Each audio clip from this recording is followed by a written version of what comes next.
Hi, this is Beth Graham. Welcome to this yoga short stretch for your shoulders. You'll need a yoga strap, or you can use a bathrobe sash, or any belt will do. Open the arms out wide and you'll reach the strap up and over your head. You'll do this several times to start to build some heat in the shoulders and almost feel like you're flossing through the shoulders as you lift up and lower. Then shorten the strap. We want to build a little bit of tension in the strap here. So when you reach up, you'll get to this point where the shoulders are contracting and the chest is stretching, and then there's a drop. And then you'll feel that same sensation, and then you'll lift the strap over your head. Do this a few times. You feel that sensation on the descent of the strap down your back and on the ascent of the strap before it comes over your head. And then get to the point where you're feeling that sensation and isolate the left side by dropping the right arm down. You might need to move around to find it and then switch sides. So you're feeling the stretch across the muscles of the chest and the contraction of the upper back or the shoulder blade stabilizer muscles. Release the strap. We'll set up for chair pose. Feet 6 inches apart, heels and toes. Goalpost arms. And then reach your hips back, bend your knees, and lengthen your tailbone towards the floor. Focus on the shoulders. So draw the shoulder blades together and down your back and tip the bottom tips of your elbows a little bit more forward. The reciprocal response in the body is the space across the chest that you're feeling. Exhale, fold forward, hands to shins, come into a half lift. And then on the exhale, hands to the mat, take the left foot back, come into a low crescent lunge. This is not a deep, low crescent lunge. The left hip is over the knee so you can rotate through the pelvic bowl. Eagle pose arms, left arm underneath the right.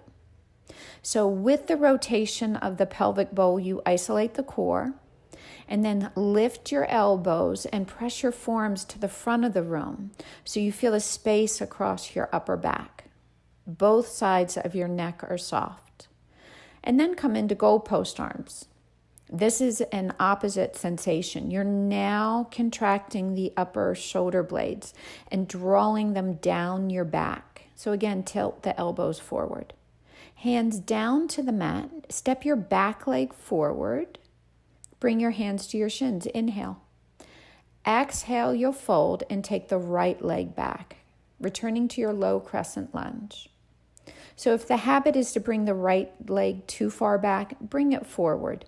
Get the right knee under the hip so you can rotate through the pelvic bowl as I did. Eagle pose, bring your right arm underneath your left for your arms. You'll lift the elbows or hold your opposite shoulders to modify. Keep pressing the forearms forward as you retract the shoulders down the back, feeling space between the shoulder blades. You can even lift the chest a little higher by pressing the elbows more forward and up. Then come into your goalpost arms. Lean back into the shoulder blades. Feel the contraction and soften them from your ears. Release the hands down to the mat and you'll come into a tabletop. So we'll move through cow and cat pose, but bring your full awareness to the movement of the shoulder blades. Notice how when you contract your front body, your core, how the shoulder blades spread. And then notice when you contract your shoulder blades, how the front body opens. And all this movement is coming from the pelvic bowl as you articulate from the spine. Setting up for dolphin pose, which is a forearm downward facing dog.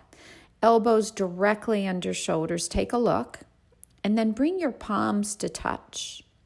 You'll walk your toes in and bend your knees depending on hamstring flexibility. We want to have the sits bones lifted up high so the spine can cascade down to the floor. If you've got some mobility in your hamstrings, then you can walk your feet back a bit and straighten your legs. Press down with your forearms and reach your fingertips away so you feel the heart move back towards the thighs. Release it back down to your knees.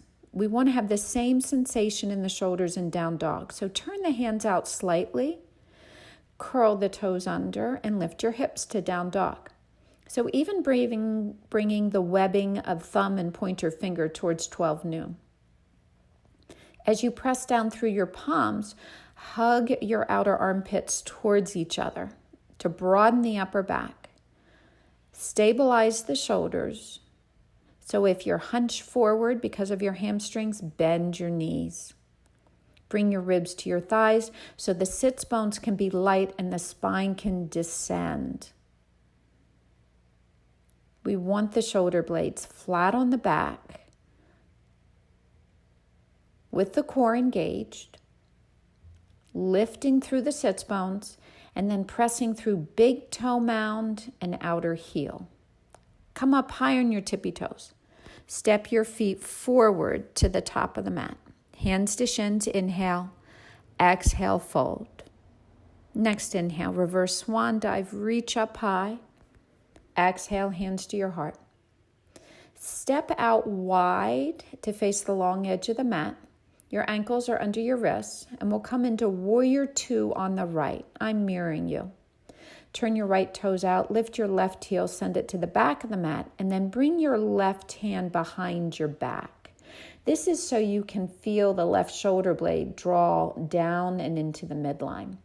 Side angle, bring the right forearm to the thigh, and then notice the left shoulder. Keep drawing it down the back so both sides of your chest are long. And then make a fist with the left arm, sweep it forward and over your head. Feel extension in this posture as you press through the outer left foot. Bring the left hand behind your back again and we'll revolve warrior.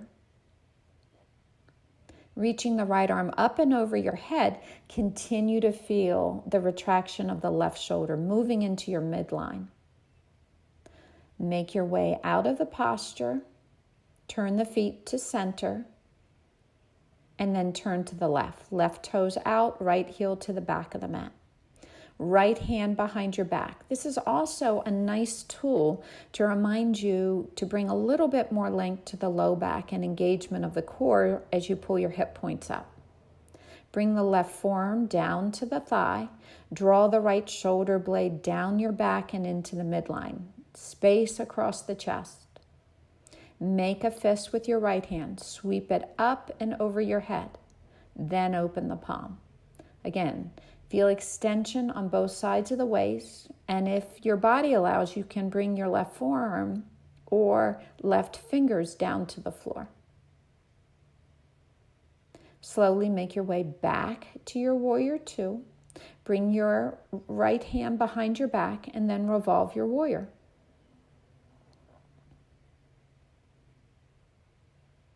Keep drawing the right shoulder blade away from the ear and then windmill your hands down to the floor, high plank, and then hips will lift, down dog. Give yourself a few moments here. Notice what this practice did for your shoulders. And then make your way into child's pose. Knees wide, big toes touch, hips to your heels. And then bring your hands by your feet with the palms facing up to the ceiling. So you can let the shoulders get heavy to the floor. You can relax through your forehead and your eyes. Then bring your hands mid-chest. Press up to a seat. Bring your hands into your heart center. Thank you for joining me. Until next time, namaste.